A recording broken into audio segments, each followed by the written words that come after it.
Hello everyone, আসসালামু আলাইকুম। সকলকে আরও একবার সুস্বাগতম জানাই তোমাদের সকলের প্রিয় প্ল্যাটফর্ম হালকেনস্টাইন এজ কোর্সের আরও একটি নতুন ক্লাসে।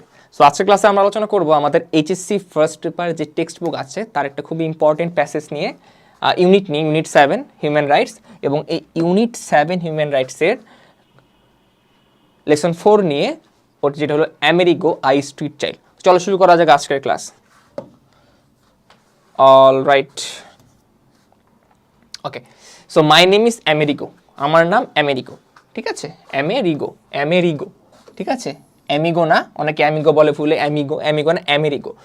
I am 13 years old and I live on the street. আমার বয়স 13 বছর এবং আমি রাস্তায় বসবাস করি। আমি রাস্তায় একাকী বসবাস করি।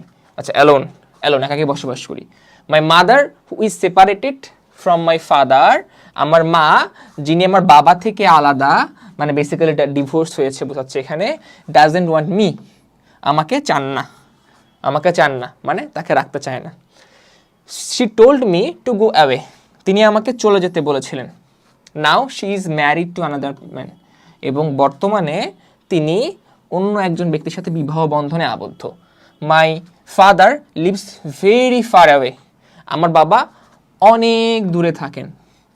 I want to go to him but he won't take me either, আমি তার কাছে যেতে চাই কিন্তু তিনি আমাকে নেবেন না, গ্রহণ করবেন না। I begged him to send me some money so that I could buy a bus ticket, আমি তাকে অনুরোধ করেছিলাম যে আমাকে কিছু টাকা পাঠাতে যাতে করে আমি একটি বাসের টিকিট কিনতে পারি। I am still waiting, he has an answered, আমি এখনও অপেক্ষায় আছি, প্রতীক্ষায় আছি, তিনি সাড়া দেননি।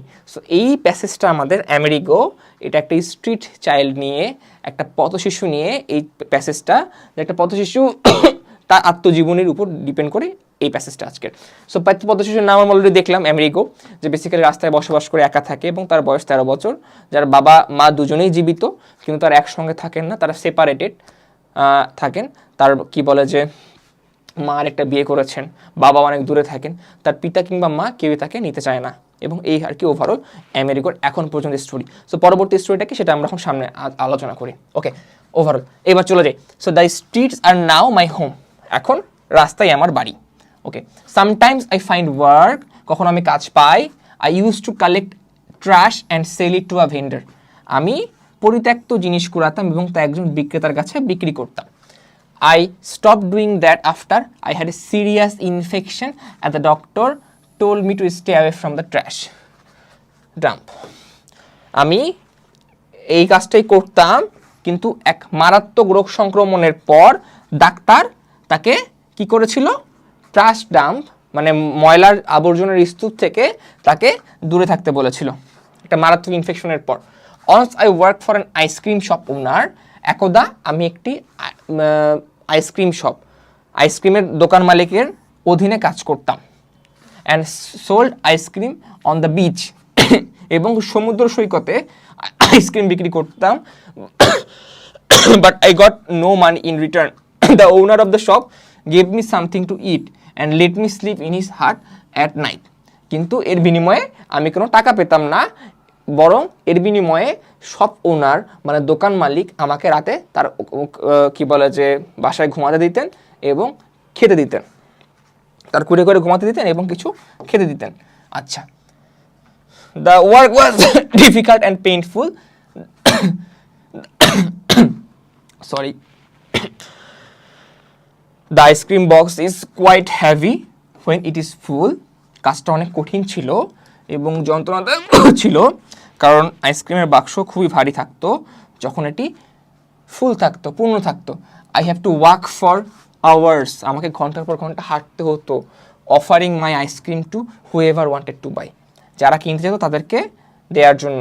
দেয়ার were days when I could not even sell one ice cream, এমন অনেক দিন থাকতো যখন আমি একটি মাত্র আইসক্রিমও বিক্রি করতে পারতাম না। In a way I am lucky because I am alive, একদিক দিয়ে আমি সৌভাগ্যবান যে আমি এখনও বেঁচে আছি।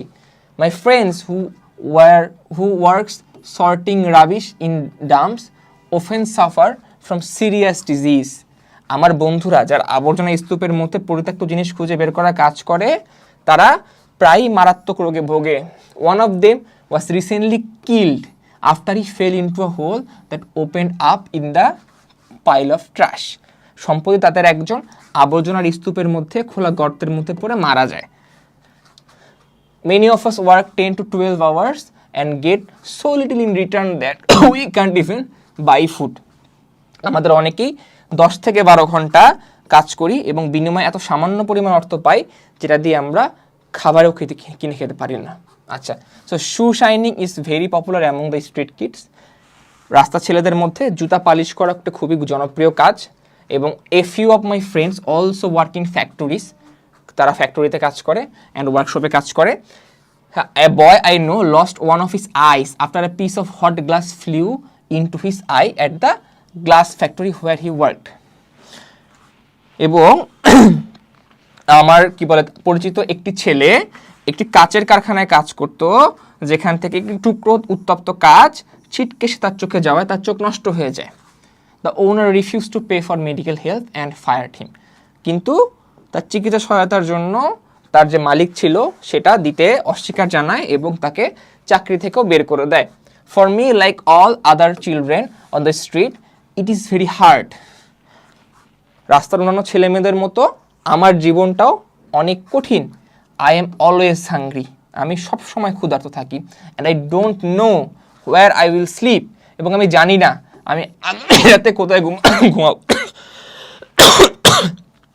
I would like to live in my own home and sleep there in peace. আমি আমার বাসায় আমি আমার নিজের বাড়িতে থাকতে চাই এবং সেখানে শান্তিতে ঘুমাতে চাই। The nights are very cold in the winter. You can die of cold in the street. শীতের রাতগুলো অনেক ঠান্ডা থাকে রাস্তায়, তুমি এখানে মারাও যেতে পারো। সো এই আর কি ওভারঅল ছিল আমাদের আমেরিগোর স্টোরি। আমরা এখানে দেখলাম একজন স্ট্রিট চাইল্ড কী কী ডিফিকাল্টিস ফেস করে ডিউরিং, যারা যখন রাস্তায় থাকে এবং তারা যে কাজকর্মগুলোর সাথে নিয়োজিত থাকে এবং সেটা কতটা প্রাণঘাতী তারা আমরা দেখলাম যে কেউ কেউ তো কাজ করতে গিয়ে তাদের জীবন হারিয়ে ফেলে, but it is the sad reality of them. So এই ছিল ওভারঅল আমাদের ইউনিট 7 থেকে লেসন 4। বেসিক্যালি ইউনিট 7 থেকে এই প্যাসেজটাই বরাবরের মতোই আমাদের পরীক্ষায় আসে, তাই এই প্যাসেজটা নিয়ে শুধুমাত্র আলোচনা করা। সো পরবর্তী ক্লাস তোমার সাথে আবার দেখা হবে। বাই।